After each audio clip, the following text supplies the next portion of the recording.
जाता है। आज हम आपको बताते हैं महाभारत और खाटू श्याम से जुड़ी कुछ अहम बातें। महाभारत युद्ध की शुरुआत एक खेल से हुई थी। यह खेल एक ऐसा छल था जिसमें पांडव अपना राजपाट, भाई, पत्नी सब कुछ हार गए थे। इस हार के बाद पांडवों को 12 साल के लिए वनवास और 1 साल का अज्ञातवास मिला था। इस समय पांडवों ने खेल की शर्त को मानकर सब कुछ सह लिया, लेकिन अंदर ही अंदर बदले की आग में जल रहे थे। जब पांडव वन को जाने लगे तब विदुर ने धृतराष्ट्र से कहा, महाराज, ये आने वाले युद्ध के संकेत है। इस समय द्रौपदी और पांडवों ने जो कहा वह विनाश का सूचक है। वनवास के दौरान जब पांडव अपनी जान बचाते हुए जंगल में इधर उधर घूम रहे थे, तभी भीम हिडिंबा से मिले और हिडिंबा से उन्होंने शादी कर ली, जिससे उनके एक पुत्र हुआ घटोत्कच। घटोत्कच का विवाह दैत्यराज मुरा की बेटी अहिलावती के साथ हुआ था, जिन्हें मौरवी और कामकांतिका के नाम से भी जाना जाता है। घटोत्कच और अहिलावती के 2 पुत्र थे। एक पुत्र का नाम बर्बरीक और दूसरे का नाम अंजनपर्वा था। महाभारत का युद्ध शुरू होने को था। देश भर के योद्धा या तो कौरवों के साथ थे या फिर पांडवों के। इसी बीच महाबली भीम के पौत्र बर्बरीक भी कुरुक्षेत्र की ओर बढ़ रहे थे। श्री कृष्ण को जैसे ही पता चला कि बर्बरीक रणभूमि की तरफ आ रहे हैं, तो वह आशंका से घिर उठे। उन्हें डर था कि यह योद्धा कौरवों की सेना के साथ हो जाएगा। बर्बरीक का कौरवों की तरफ से लड़ना यानी पांडवों की हार। श्री कृष्ण का डर बेवजह नहीं था। अपने पिता घटोत्कच से ज्यादा मायावी और बलशाली थे बर्बरीक। कर्ण की तरह दानी, शक्ति स्वरूपों के अनन्य उपासक थे। इसी उपासना और गुरु विजय सिद्धसेन की कृपा से उन्हें मिला था अतुलित बल, इंद्रियों को वश में रखने का वरदान और हमेशा साथ रहने वाले 3 अचूक बाण। ये कोई साधारण बाण ना थे। इन्हें जिस भी लक्ष्य पर चलाया जाता उसका भेदा जाना तय था। लेकिन अपने दादा भीम का साथ छोड़कर बर्बरीक कौरवों की ओर से क्यों लड़ते? तो जवाब है उनके गुरु की सीख। गुरु ने कहा था कि युद्ध में हमेशा कमजोर का साथ देना। बस इसी को लेकर चिंता थी भगवान कृष्ण को। बर्बरीक जब पांडवों के खेमे में पहुंचे तो श्री कृष्ण ने बातों ही बातों में उनसे अपने दादा के पक्ष में युद्ध करने के बारे में पूछ लिया। इस पर बर्बरीक ने जवाब दिया कि वह अपने गुरु को वचन दे चुके हैं कि हमेशा कमजोर के साथ ही रहेंगे। इस युद्ध में भी जो हारता दिखेगा उसी के पाले में खड़े होकर वह युद्ध करने लगेंगे। साथ ही उन्होंने अपने 3 बाणों के गुण भी बताए।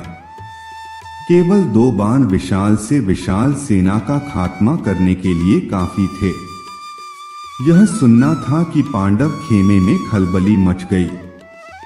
उन्हें लगा कि अगर कौरव हारने लगे तो बर्बरीक कौरवों की तरफ से युद्ध करने लगेंगे।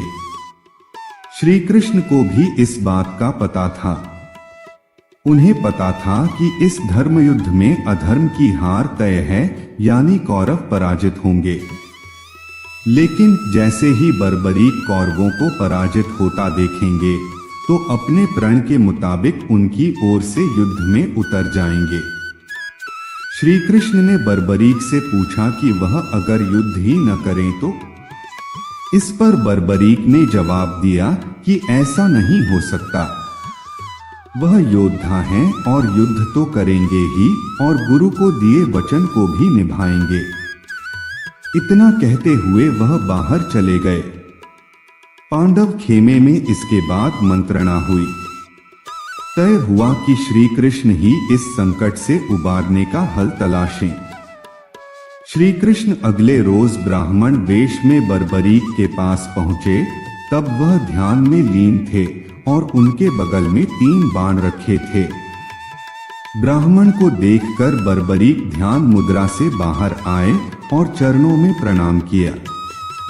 ब्राह्मण ने पूछा, यहाँ पीपल के पेड़ के नीचे ध्यान मुद्रा में बैठे होने का क्या कारण है और तुम कौन हो?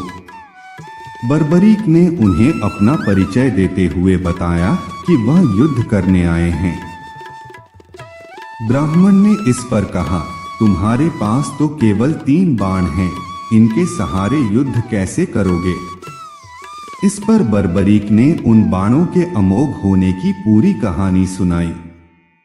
ब्राह्मण ने पीपल के पेड़ की तरफ उंगली दिखाते हुए कहा, मान लो यह पीपल का पेड़ एक विशाल सेना है और इसके सभी पत्ते एक एक सैनिक। कैसे तुम इन बाणों से उन्हें भेदोगे? इस पर बर्बरीक जैसे ही अपने बाणों का चमत्कार दिखाने के लिए धनुष उठाने को मुड़े, श्री कृष्ण ने पीपल का एक पत्ता अपने पैर के नीचे छुपा लिया। बर्बरीक ने अपने धनुष पर एक बाण चढ़ाया और पीपल के पेड़ की तरफ छोड़ दिया। सभी पत्तों पर निशान लग गए। इसके बाद जैसे ही उन्होंने दूसरा बाण छोड़ा, सभी पत्ते जमीन पर जा गिरे और तीर ब्राह्मण के पैर में जाकर लग गया। ब्राह्मण के पैर से खून रिसता देखकर बर्बरीक हैरान हो गए। उन्हें अंदाजा हो गया कि यह कोई साधारण ब्राह्मण नहीं है, अन्यथा इनकी मौत हो गई होती। बर्बरीक यह सब सोच ही रहे थे कि ब्राह्मण बने श्री कृष्ण ने कहा, तुम्हारे बाण अचूक और चमत्कृत करने वाले हैं। महाबली, क्या इस ब्राह्मण को कुछ दान नहीं दोगे? बर्बरीक ने कहा, जरूर दूंगा, लेकिन आप मुझे अपने वास्तविक रूप में दर्शन दें। श्री कृष्ण ने जैसे ही अपना रूप दिखाया, बर्बरीक उनके पैरों पर गिर पड़े और बोले, भगवान, जो मांगना हो मांगे। श्री कृष्ण ने उनका शीश मांग लिया। इस पर बर्बरीक ने कहा, लेकिन भगवान, मैं महाभारत का युद्ध देखना चाहता हूँ। मैंने सुना है कि इतना बड़ा युद्ध न तो कभी लड़ा गया और न ही लड़ा जाएगा। यह अवसर मुझसे मत छीनिए। इस पर श्री कृष्ण ने कहा कि धड़ से अलग होने के बाद भी शीश जीवित रहेगा। आंखें सब देख सकेंगी और कान सब सुन सकेंगे। यह सुनते ही बर्बरीक की इच्छा पूरी हो गई और उन्होंने तलवार से अपना शीश काटकर भगवान श्री कृष्ण को दे दिया। मधुसूदन ने बर्बरीक का कटा शीश कुरुक्षेत्र के पास की ऊंची पहाड़ी पर रख दिया, जहां से उसने महाभारत का पूरा युद्ध देखा। श्री कृष्ण को बर्बरीक अपना मार्गदर्शक मानते थे। वजह थी, जन्म के बाद जब घटोत्कच उन्हें लेकर द्वारका पहुंचे थे, तो श्री कृष्ण ने ही उन्हें शक्ति स्वरूपों की उपासना के लिए महिसागर जाने को कहा था। बर्बरीक ने वहीं पर शक्ति स्वरूपों की उपासना की और गुरु विजय सिद्धसेन की सिद्धि पूरी होने तक उनकी रक्षा की थी। इसी के प्रतिफल में वह अजेय बन सके थे। महाभारत के युद्ध में जब पांडवों को विजय मिली तो उनमें श्रेय लेने की होड़ मच गई। युधिष्ठिर कृतज्ञ हो रहे थे वासुदेव के प्रति। वहीं भीम को लग रहा था कि उन्होंने ही धृतराष्ट्र के पुत्रों को मारा है और इस वजह से युद्ध का परिणाम उनके पक्ष में आया। दूसरी ओर अर्जुन भी श्री कृष्ण के प्रति ही कृतज्ञ रहे। आखिरकार तय हुआ कि बर्बरीक ने पूरा युद्ध देखा है तो उन्हीं के पास चला जाए। बर्बरीक ने उनसे कहा, मैंने तो शत्रुओं के साथ केवल श्री कृष्ण को युद्ध करते देखा है। उनके बाईं ओर 5 मुख थे और 10 हाथ, जिनमें त्रिशूल आदि वह धारण किए थे। दाहिनी ओर 1 मुख और 4 भुजाएं थीं, जिनमें चक्र आदि अस्त्र शस्त्र थे। बाईं ओर उनके जटाएं थीं और ललाट पर चंद्रमा सुशोभित हो रहा था। अंग में भस्म लगी थी। दाहिनी ओर मस्तक पर मुकुट था। अंगों पर चंदन लगा था और कंठ में सुशोभित थी कौस्तुभ मणि। श्री कृष्ण को छोड़कर कौरव सेना का नाश करने वाले दूसरे किसी योद्धा को मैंने नहीं देखा। श्री कृष्ण ने इसके बाद बर्बरीक को कलयुग में उनके नाम यानी खाटू श्याम के नाम से पूजे जाने का वरदान दिया और उनके शीश को रूपवती नदी में प्रवाहित कर दिया।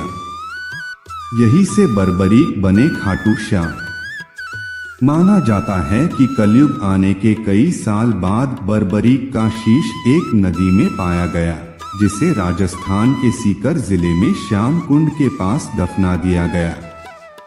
जिस जगह पर इसे दफनाया गया उस स्थान को खाटू नाम से जाना जाने लगा। कहते हैं कि जहां शीश दफनाया गया था उस जगह जब गायें जाती तो उनके थन से दूध रिसने लगता। जब स्थानीय ग्रामीणों ने उस जगह को खोदकर देखा तो उन्हें एक सिर मिला। ग्रामीणों ने सिर के बारे में पता लगाने के लिए उसे गांव के एक विद्वान ब्राह्मण को सौंप दिया। इसी बीच उस स्थान के राजा रूप सिंह चौहान को स्वप्न में खाटू श्याम ने दर्शन दिए और जहां उनका सिर मिला था वहां एक मंदिर बनाने की बात कही। राजा ने आदेश का पालन किया, मंदिर का निर्माण कराया और फाल्गुन शुक्ल एकादशी को खाटू श्याम की प्रतिमा स्थापित करवाई। तभी से यहाँ फाल्गुन में 12 दिन का मेला लगता है। चूंकि जहाँ सिर मिला उस जगह को खाटू नाम से जाना जाता था, इसलिए बर्बरीक को खाटू श्याम कहा जाने लगा। बर्बरीक और खाटू श्याम के अलावा उन्हें मोरबी नंदन, बाणधारी, शीशदानी, कलयुग अवतारी, लखदातार, मोर्चरी धारक जैसे नामों से भी जाना जाता है। खाटू श्याम के मेले का आकर्षण यहाँ होने वाली मानव सेवा भी है। मान्यता है कि श्रद्धालुओं की सेवा से सारे मनोरथ पूरे होते हैं। मेले के दौरान निकलने वाली निशान यात्रा भी खूब प्रसिद्ध है। श्रद्धालु खाटू श्याम का पीला विशाल ध्वज और नारियल लेकर यात्रा पर निकलते हैं। निशान यात्रा में वे श्रद्धालु शामिल होते हैं जो खाटू श्याम से कोई मनोकामना पूरी होने की मन्नत लेकर आते हैं।